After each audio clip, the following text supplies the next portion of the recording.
রাজধানীর Agargaon metro rail স্টেশনের নিচে সাইকেল চুরির অভিযোগে এক যুবককে গণধোলাই দিয়েছে পথচারীরা।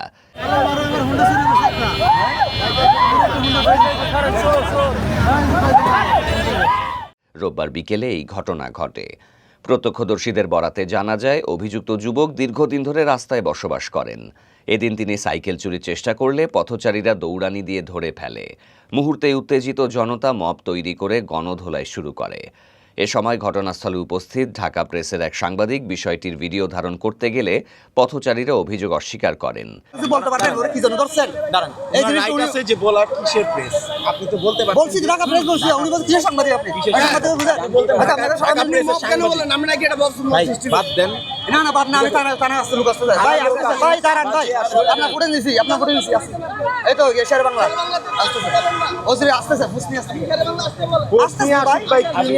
ব্যাপার না, এখন জানগা ভাই কই যাব, আমি কই যাব ক্লিয়ার হেলমেট পরে সবাই মারতেছে, এখন করে সব পুরো রাস্তা বলতেছি, আমি বলতেছি লোকটাকে কেন মারতেছেন জিজ্ঞেস কর, আমার চুরি করতে দেখা মারছে, আপনারটা তো চুরি মারছে, এটা টানা তো। এক পর্যায়ে সাংবাদিকের সাথে কয়েকজনের বাকবিতণ্ডাও হয়। এ সময় শেরেবাংলা নগর মডেল থানার ওসিকে জানানো হলে তাৎক্ষণিকভাবে পুলিশের একটি টিম ঘটনাস্থলে পৌঁছে। পরে পুলিশ গণধোলাইয়ের শিকার যুবককে উদ্ধার করে হেফাজতে নেয়। পুলিশ জানিয়েছে, সাইকেল চুরির অভিযোগের বিষয়ে তদন্ত চলছে এবং আটক যুবকের পরিচয় যাচাই করা হচ্ছে। বর্তমানে এলাকার পরিস্থিতি স্বাভাবিক। দেশে গত ২৪ ঘণ্টায় শনিবার সকাল ৮টা থেকে রবিবার সকাল ৮টা পর্যন্ত ধরলে ডেঙ্গু জ্বরে আক্রান্ত হয়ে মৃত্যুবরণ করেছেন ৩ জন। এবছর এখনও পর্যন্ত ডেঙ্গুতে মারা গেছেন মোট ১৫০ জন।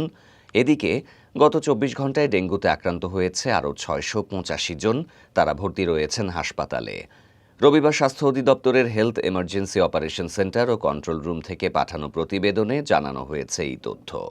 প্রতিবেদনে বলা হয়, ডেঙ্গু আক্রান্তদের মধ্যে ঢাকা মহানগরের হাসপাতালগুলোতে ২৪৪ জন, চট্টগ্রাম বিভাগে ৮৯ জন, ঢাকা বিভাগে ১২২ জন, খুলনা বিভাগে ৩৫ জন, রাজশাহী বিভাগে ৩৯ জন, বরিশাল বিভাগে ১২৫ জন, ময়মনসিংহ বিভাগে ২১ জন, রংপুর বিভাগে ৬ জন ও সিলেট বিভাগে ৪ জন ভর্তি হয়েছেন।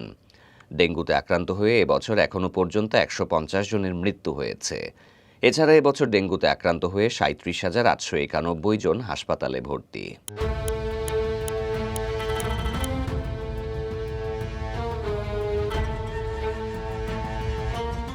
দেশে এখনও স্নাতক ডিগ্রিধারীদের ৩ জনের ১ জন বেকার। সবচেয়ে বেশি বেকার ঢাকা বিভাগে। এই বিভাগে বেকার আছে ৬,৮৭,০০০। পরিসংখ্যান ব্যুরোর সর্বশেষ শ্রম শক্তি জরিপে উঠে এসেছে এই চিত্র। এতে বলা হয়, দেশে ১ বছরের ব্যবধানে বেকারের সংখ্যা বেড়েছে ১,৬০,০০০। বেড়েছে যোগ্যতা অনুসারে চাকরি না পাওয়া মানুষের সংখ্যা। বিশেষ করে শিক্ষিত তরুণদের ক্ষেত্রে বেকারত্বের চিত্র ভয়াবহ। ১৫ থেকে ২৯ বছর বয়সী যুব বেকারদের মধ্যে প্রায় ২৯% স্নাতক। পরিসংখ্যান ব্যুরো শ্রমশক্তি জরিপ ২০২৪-এর প্রতিবেদনে উঠে এসেছে এসব তথ্য। প্রতিবেদন বলছে, দেশে ১ বছরের ব্যবধানে বেকারের সংখ্যা বেড়েছে ১,৬০,০০০।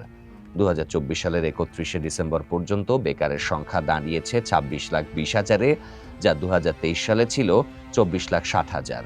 অন্য যে কোনো বিভাগের তুলনায় চাকরির খোঁজে ঢাকাতেই বাস করেন বেশিরভাগ বেকার, বেশিরভাগই আবার উচ্চশিক্ষিত। প্রতিবেদনে দেখা গেছে, শ্রমবাজারে নিরক্ষর শ্রমিকের সংখ্যা দাঁড়িয়েছে ১,৩০,০০,০০০। এই নিরক্ষর কর্মশক্তির দেশে অর্থনীতির উৎপাদনশীলতা তৈরি করছে বড় সীমাবদ্ধতা। বিশেষ করে শিল্প ও সেবা খাতে দক্ষতা ঘাটতির কারণে অনেকে কাজ পেলেও উচিত মূল্য পাচ্ছেন না। কর্মসংস্থানের কাঠামোতেও বড় বৈষম্য ধরা পড়েছে। দেশের কাজে নিয়োজিতদের ৮৪% অনানুষ্ঠানিক খাতে। গ্রামে এই হার ৮৭.৫৮, শহরে ৭৩.৭৬। অর্থাৎ বিপুল শ্রমশক্তি এখনও সুরক্ষাহীন সামাজিক নিরাপত্তা ও ন্যায্য মজুরি থেকে বঞ্চিত। নেপালের অন্তর্বর্তীকালীন প্রধানমন্ত্রী সুশীলা কার্কি বলেছেন 6 মাসের বেশি তিনি দায়িত্বে থাকবেন না। আগামী 5ই মার্চের নির্বাচনের পর গঠিত সরকারের কাছে তিনি ক্ষমতা হস্তান্তর করবেন। ব্রিটিশ সংবাদ মাধ্যম বিবিসি জানিয়েছে এই খবর। শপথ নেয়ার পর প্রথম বক্তব্যে কার্কি বলেন, আমি এই দায়িত্ব চাইনি, রাজপথে তরুণদের কারণে বাধ্য হয়েই দায়িত্ব নিতে হয়েছে। জনগণের প্রত্যাশা পূরণের জন্যই এই পদে আসা।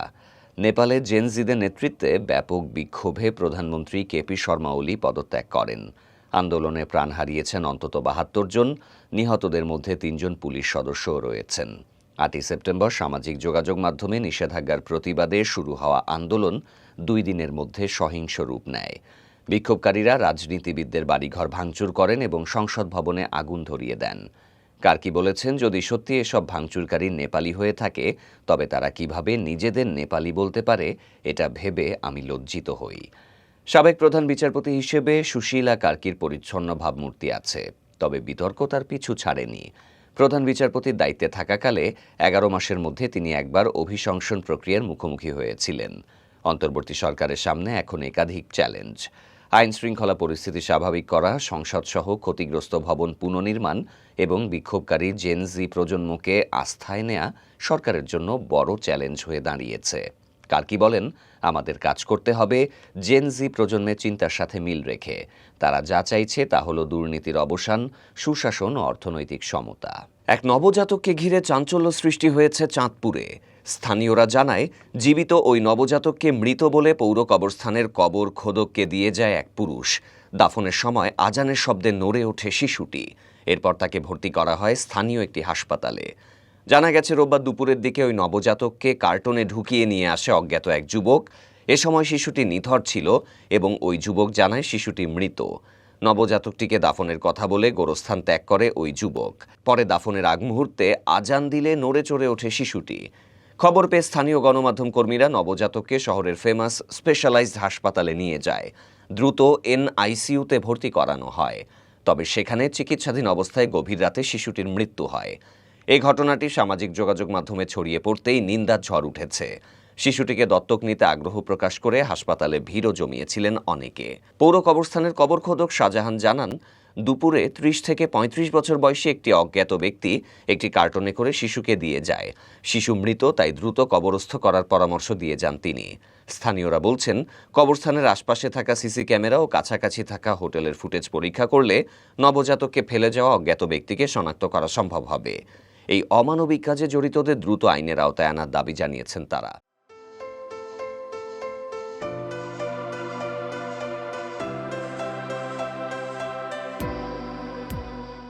পাক ভারত ম্যাচ ঘিরে সমর্থকদের মাঝে উন্মাদনার কমতি থাকে না, তবে সাম্প্রতিক সময়ে মাঠের ক্রিকেটে সেই উত্তেজনার ছিটে ফোঁটাও দেখা যায় না।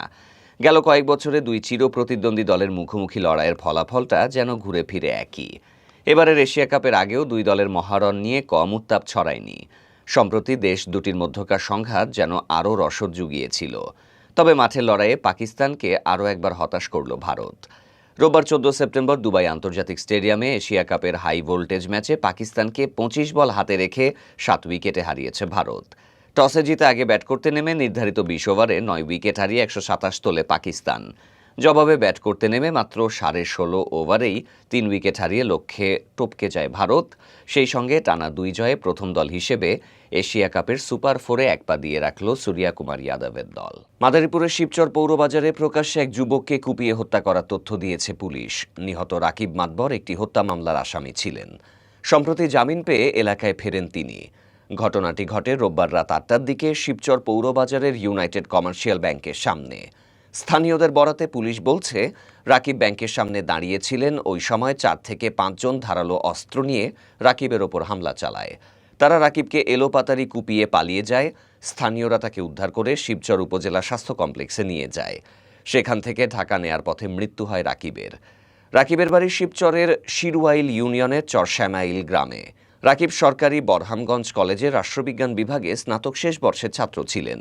শিবচর থানার ওসি রকিবুল ইসলাম বলেন, কয়েক মাস আগে ইবনে সামাদ হত্যাকাণ্ডের আসামি ছিলেন রাকিব। ওই হত্যাকাণ্ডের সঙ্গে রাকিবকে হত্যার ঘটনার সংযোগ থাকতে পারে। পুলিশ ঘটনাস্থল পরিদর্শন করেছে জানিয়ে তিনি বলেন, এ ব্যাপারে মামলার প্রস্তুতি চলছে।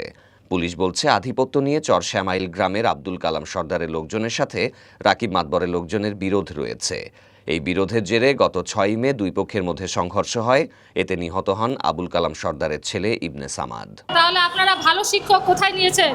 আপনারা তো অনিয়মিতভাবে, দলীয়ভাবে, নিজেদের মতো করে টাকা খেয়ে অরাজকতা সৃষ্টি করে আপনাদের মতো করে আপনারা লোক নিয়েছেন। সে জায়গায় হাজারো হাজারো শূন্য পদের লোক আপনারা নেন নাই। যেখানে শূন্য কোঠা খালি ছিল আপনারা জানেন, সেই জায়গায় জানা সত্ত্বে আপনারা দ্বিতীয়বার নিয়োগ দিয়ে আপনারা লোক নিয়েছেন, কিন্তু আমাদের কোঠা আপনারা লোক নেন নাই। আমাদের দাবি এবং আমাদের কথার যথেষ্ট যুক্তিরা আমরা বারবার পেশ করেছি, বারবার আমরা আমাদের মেধার পরিচয় দিয়েছি, কিন্তু তা সত্ত্বেও আপনারা কোনো কথার কোনো জবাব দেন নাই। আমরা সঠিক জবাব চাই আপনাদের কাছে। আমাদের জবাব আপনারা জনসমাজে এসে তুলে ধরুন। প্রাইমারি পরীক্ষায় অংশগ্রহণ করেছিলাম এবং প্যানেলের দাবিতে এখন পর্যন্ত আমরা আন্দোলন করতেছি। আমাদের ন্যায্য দাবির জন্য আমরা এখানে এসেছি। যেটা 2018 সালের নিয়োগ পরীক্ষার শূন্য কোঠায় আমরা নিয়োগ চাই। 2018 সালের সেই নিয়োগ সম্পর্কে ম্যাক্সিমাম লোক প্রত্যন্ত অঞ্চল থেকে শহর অঞ্চল পর্যন্ত, মিনিস্ট্রি থেকে একদম নিম্ন পর্যায় পর্যন্ত এবং সকল মিডিয়ার ভাইয়েরা অবগত আছেন। তারপরেও দু একটা কথা না বললেই নয়। 2018 সালের যে নিয়োগটা হয়েছিল সেটা হয়েছিল প্রাথমিক বিদ্যালয়ের নিয়োগ পরীক্ষার মধ্যে সবচেয়ে প্রতিযোগিতাপূর্ণ পরীক্ষা। সেই পরীক্ষায় পরীক্ষার্থী ছিল 24 লক্ষ, যার মধ্যে প্রতিযোগিতার মাধ্যমে তারা পাশ করিয়েছিলেন 55,000 এবং সেটা ছিল 24 লক্ষের 2.3%। তাদের নিয়োগ বিজ্ঞপ্তিতে উল্লেখ ছিল, 8 নম্বর ধারায় লেখা ছিল যে শূন্য পদের বিপরীতে নিয়োগ দেওয়া হবে, কিন্তু সেখানে শূন্য পদ তারা দেখিয়েছিলেন 18,147টি। নিয়োগ দেওয়ার পরে সেখানে যোগদান করেন 14,000। 4,000 পদ ফাঁকা রয়ে যায়, কিন্তু সেই শূন্য পদ পূরণ করা হয়নি। তার 3 থেকে 4 দিন পরেই জাতীয় সংসদে তৎকালীন স্বৈরাচার সরকারের ঘুষ বাণিজ্যের সাথে জড়িত এবং স্বৈরাচারী শিক্ষা প্রতিমন্ত্রী জাকির হোসেন জানিয়েছিলেন যে আমাদের প্রাথমিকে 28,000 পদ শূন্য রয়েছে।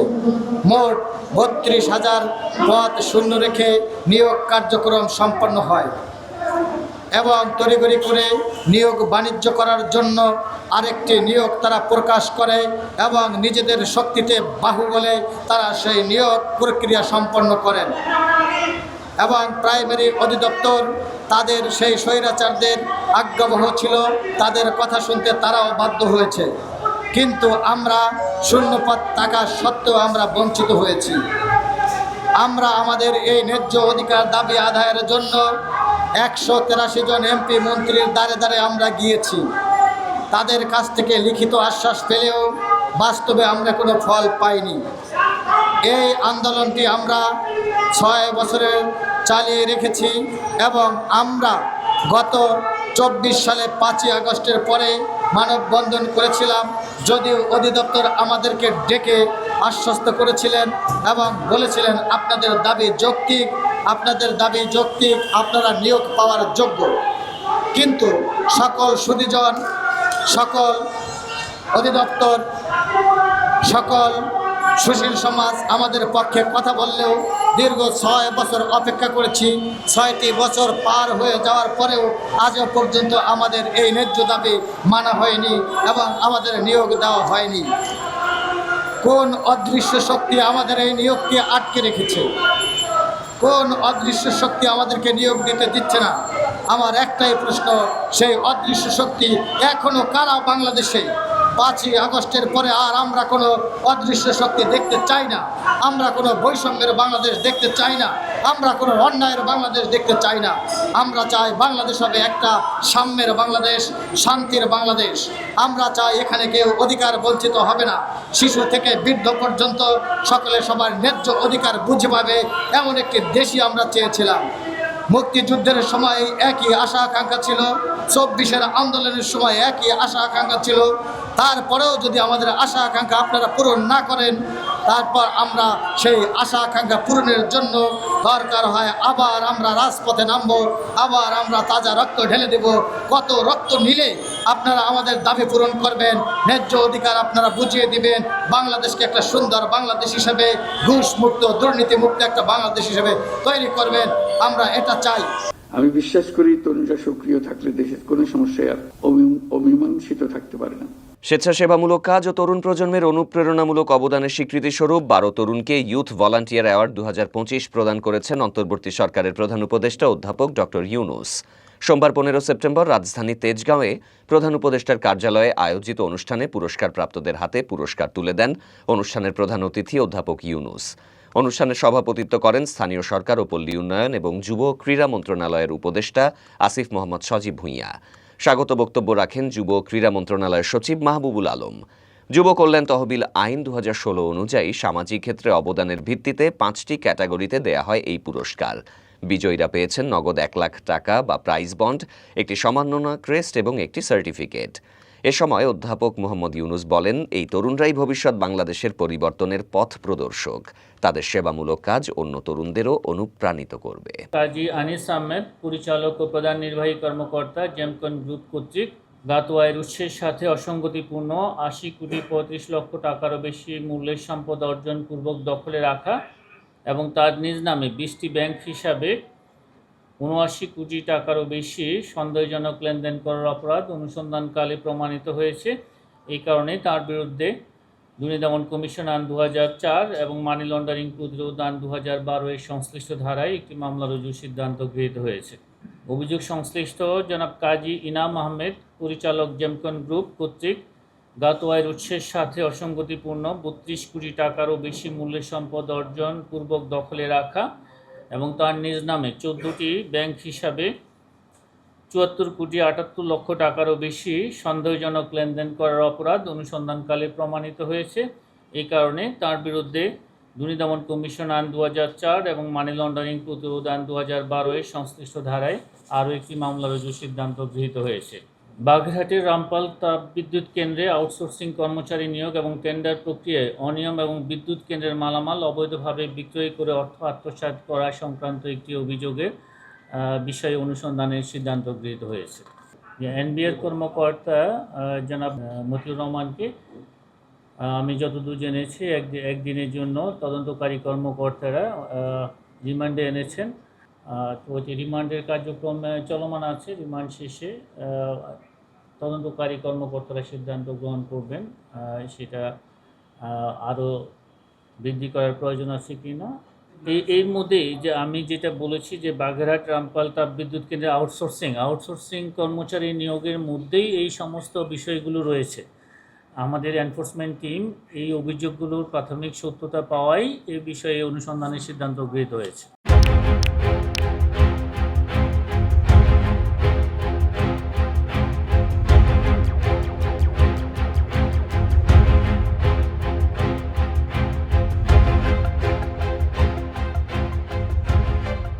সংসদীয় আসন পুনর্বহালের দাবিতে ফরিদপুরে ভাঙ্গা থানা উপজেলা পরিষদ ও থানা নির্বাচন কমিশন অফিসে হামলা ভাঙচুর চালিয়েছে আন্দোলনকারীরা। এক পর্যায়ে থানা নির্বাচন কমিশন অফিসে অগ্নিসংযোগ করে আন্দোলনকারীরা।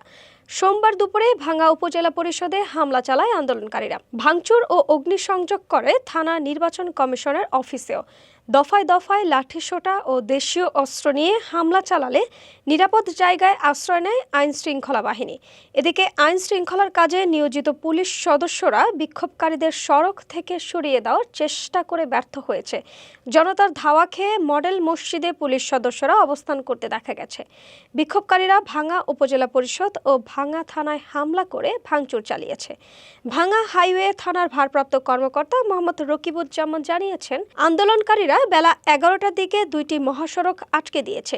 ফলে এই 2 মহাসড়কের যান চলাচল বন্ধ রয়েছে।